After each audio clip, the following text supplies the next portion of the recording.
Hey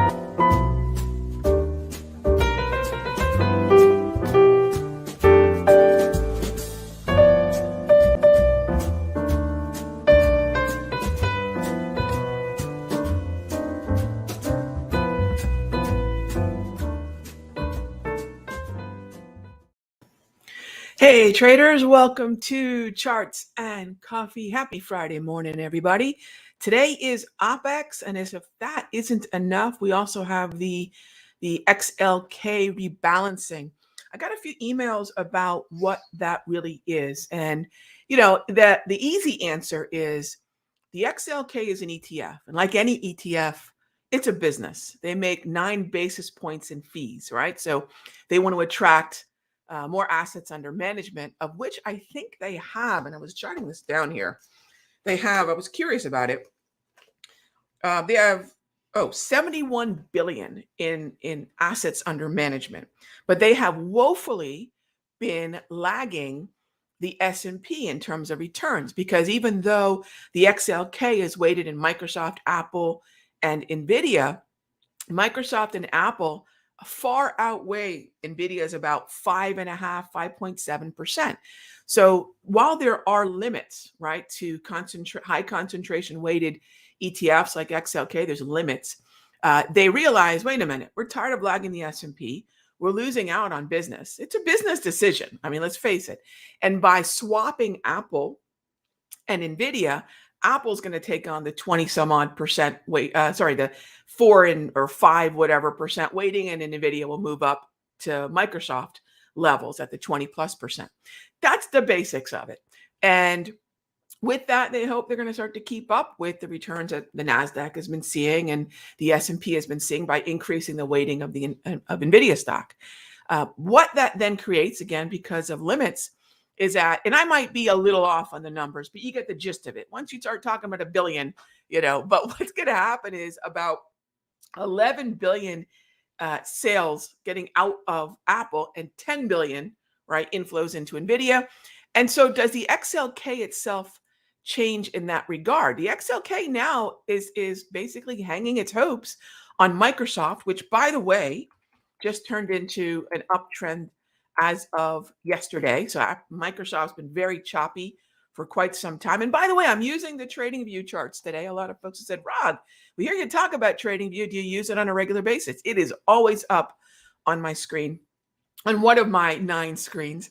And so I thought, we'll do a charts and coffee with some TradingView charts. So bottom line is money, lots of it flowing out of Apple and flowing into Nvidia. Now, I'll tell you, the rebalancing effect triggered in, and I'll tell you straight up, I thought it would happen a little bit closer to the end of the week. It certainly kicked in around Tuesday, and probably because of the Wednesday holiday. So knowing that the markets are going to be closed on Wednesday, the rebalancing, the selling of Apple probably kicked in a little sooner than I would have liked, because I like the overall trend in Apple. I want to be a buyer of it. But now that we're in that period where for sure that balancing is got to occur, we may see a little bit more weakness, or maybe most of it's already triggered. But I was looking for, say, Wednesday, Thursday, Friday, or Thursday, Friday weakness. So like I said, with a bank holiday, it seems to kicked off on Tuesday. All right, now what about Nvidia? So post-split Nvidia hasn't done anything different, right? It's been moving up. It's going to benefit from this news. It's going to continue to move up based on its own narrative. And now the XLK just wants to hitch its wagon in a more significant way to Nvidia. And there you have it. There's your rebalancing. So in the backdrop of OPEX, right? In the backdrop of OPEX, you also have this XLK phenomena. And remember that XLK is heavily weighted in not only the Nasdaq, it's the number 1 weighted sector. It's the number 1 weighted sector in the S&P as well. So that's just a little bit of the backdrop on the non-OPEX shenanigans happening today with the XLK rebalancing. And again, keep in mind, XLK is an ETF, and an ETF is a business, and they want as much assets under management as possible. And they realize that they're being outperformed by ETFs that have a whole lot more Nvidia within them, like SMH. So while post-split Nvidia is far more affordable in terms of the option chain to a broader group of traders now, because before the split, let's face it, it was a spendy stock. It was a spendy option. Now it's far more affordable. But keep in mind, SMH has been in an uptrend regardless of NVIDIA.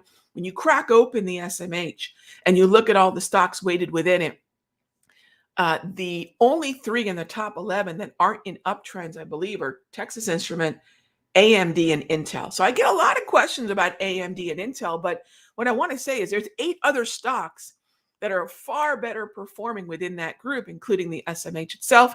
And today's rebalancing should not be anything but overall going forward, more bullishness for SMH. But like I said, we have that OPEX going on as well.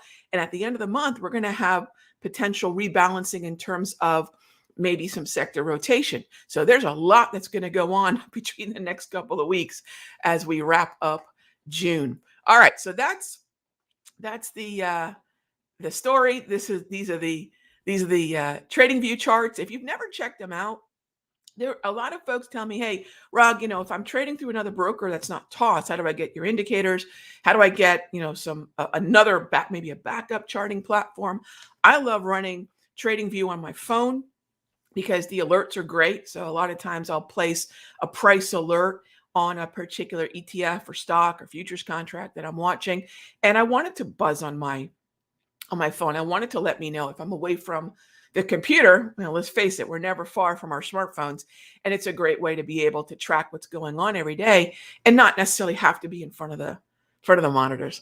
All right, so with that being said, let's jump on into some questions. As always, best part of our show, you can check out more of what we're doing in the Sector Secrets Mastery over at sectorsecrets.com. And question here is, what are my thoughts on GE daily? All right, and 1 hour. Let's take a look at the daily. If I'm looking at GE on the daily, we want to go up the food chain a little bit, starting with the XLI. Now, this is the daily chart. That's the larger chart here. And I'm trying to think what chart this one is. This one is I usually have 2 or 3 time frames here. That's the 5-minute. So I've got the 5-minute running here. So let's move that over. So this is the daily chart of XLI. Now, why does this matter? Because GE is rather heavily weighted within it. Here's GE, so we can definitely say it's a relative outperformer. I would focus mostly on oversold buys in GE because as of mid-May, it lost its overall uptrend. So there's a couple ways we can go about doing it. Either find other outperforming stocks within the Dow and XLI, or stick with GE, but wait for a little bit of a move to the downside. Even if we were to retrace about half of the move from last, take a look here. So this is the Friday, June 14 low to the Monday, June 17 high. If we were to retrace about half of that, you can see the point of control is waiting at about 160. That's where, since late January, that's where most of the shares in GE have been traded. So that's a volume specific level reflecting size. And that's a great thing to know, not just where support and resistance are based on horizontal support and resistance or anything else, could be a retracement or whatnot. Now we know there's size waiting there, and that's a really great thing to know. So Eva, I'd keep an eye on that 160 level. As far as the 1 hour goes, the 1 hour, if you want to be a little bit more short term on the swing, I'd keep an eye on a zone between 162.40 and 162.85, 86. You've got a volume ledge there. Even you got a volume ledge sitting at about 163.25. So that's where the 1 hour would be. The 1 hour levels are going to be completely different than the daily. So the main difference is how long a time horizon are you looking for? You want to dedicate maybe a short period of time to GE or maybe a slightly longer period of time. That's going to, for me, that's what dictates short-term swings on 1 hours and longer-term swings on dailies. Thanks for the question. All right, Eddie asks, do I think June options closing today will be downtrending the market? I don't want to walk into any day presuming what's going to happen. Eddie, I learned a great lesson as a kid.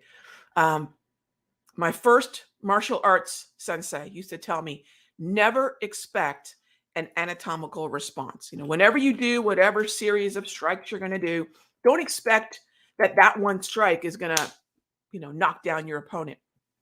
So what I'll do today is the same thing I'll do any day, Eddie, but with one added thing. And we'll be doing more of this in the mastery, which is, first of all, what are the predominant trends? Certainly, OpX doesn't have to respect them because for one day, today's session, OpX is going to be, along with that rebalancing, but OpX is going to be the main reason things are going to move. And the way that they tend to move on OpX, trend or no trend, is based on layers of support and resistance on the option chain. Now, what does that mean? Take a look at open interest and then take a look at, and the main guiding question is this: where does a particular stock have to close to render the greatest number of options basically worthless as today ends? That's what OpX is mostly guided by. So today could be really a quirky day because, frankly, the technicals are not going to matter as much. The trend is not going to matter as much just for today. And so we're going to see these kind of tractor beam moves that are oriented to this third Friday of the month. And this happens every month. This happens every month. The other thing also is we're rolling the futures contracts. But remember, the pit date or that roll date has already happened. So most of the contracts are seeing the volume move out to the new front month. For example, we've already rolled from June to September in S&P, NASDAQ, Dow, and Russell futures. So that's already happened. The roll's already happened, but this is the expiration date for the futures because this is triple witching, right? Lots of things expire today. And the roll's already happened. So the futures expiration is not as big a deal, but that OpX, that options expiration tractor beam, as we deal with every third Friday of the month, is going to be the main driver. And then we'll see what that does, right? I don't want to presume OpX is necessarily going to be a down day, but if it is, great. I'll look for some swing trades. I mean, that's so I try not to expect what's going to happen. I try to react to what's happening. I kind of think of us as traders more like the batter at the plate. Let the pitcher throw what they're going to throw. It's my job to discern whether that pitch is in my zone or not. All right. Next up, do I think the start of the buyback blackout period could start a corrective wave? Again, same answer, gang. It's good to know what these windows are, but I'm not going to presume, again, an automatic response because it's not the response to OpX that I'm trying to trade. It's not the response to any event like a blackout period that I'm trying to trade. What I'm trying to trade is, what do I see on my charts, all the while knowing in the backdrop there might be an FOMC speaker, there might be a particular economic event happening, there might be these phenomena, OpX, end of quarter, all those happening. But what I try to remember is trade what I see.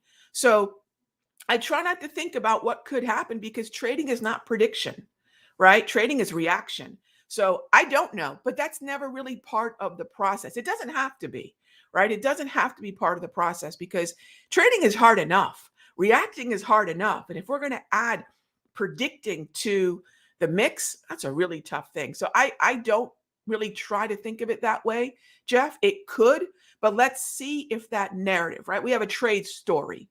We have the trade story of the XLK rebalancing. We have this trade story of OpX or the buyback blackout, right? We have this story. Now we want to see how it actually plays out. And for us, that narrative is told in the price. So if the price syncs up with my narrative, then I possibly got to trade. But we don't need the narrative. It's good to know these things could happen, but at the end of the day, we trade what we see, right? So I hope that makes sense. All right, next up is, do I think Intuit? All right, let's jump on over there. I think Intuit has a good move on the 5-minute chart this morning to go bear. It's 9:15 CDG. Not a clue. I will know after the bell. Remember, the first 5 to 10 minutes after the bell begin the bulk of the chaos, right, that we see in the clearing period. So the way we move pre-market on anything doesn't have to be the way we move after the bell. So to me, what I want to remember is if I've got a 1-hour time frame or a daily time frame, there's enough shock absorption to usually not be completely altered in terms of structure in the first 30 minutes of the day, that clearing period. However, on a 5-minute, I'll make that decision between 9:30 and 9:40. I can't at 9:15 because once we open, How many times have we seen a weak NASDAQ or a weak S&P on the futures pre-market only for the bell to ring and a straight up green candle, right? So I never want to presume that I know what's going to happen at 9:16 and that carries over the first 30 minutes or the first couple hours a day. So if you have a narrative and you think it's bearish, then look for what your bearish setup would be. So have a setup that accompanies the narrative, right? And that's the way I would look at that. All right, next up is a question on UNG coming from the Simpler Essentials room. All right, so let's take a look at that. So UNG is here we go. UNG is natural gas ETF. And this is basically the way in which, let's go to the daily here. Am I on the 1 hour there? I got to make sure I'm on the right time frame. Sorry, gang. So let me go back to GE real quickly. All right. So yeah, I was on the right time frame. Okay. So back to the question on UNG. So UNG is a natty gas futures conversation. And the idea here is to take advantage of what has been a lot of strength in natural gas and it creating not just a mean reversion at this point, but also a pullback to the daily price movement range. So JR, the way that I manage every trade is it's from a top-down perspective from account size. So when we're in the Sector Secrets Master Room, everything, the holy grail is position sizing and stop loss. So depending on the size of the account, we have a certain desired account risk. From there, we work backwards to determine what the allowable amount of the position is.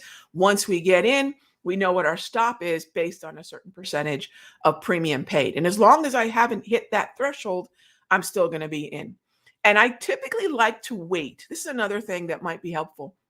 When I am looking at any trade, swing trade, something that I've taken overnight, one of the things that I want to remember is kind of going back to CDG's question. I don't know what's going to happen during the opening period. So typically what I want to do is wait for the clearing period to finish.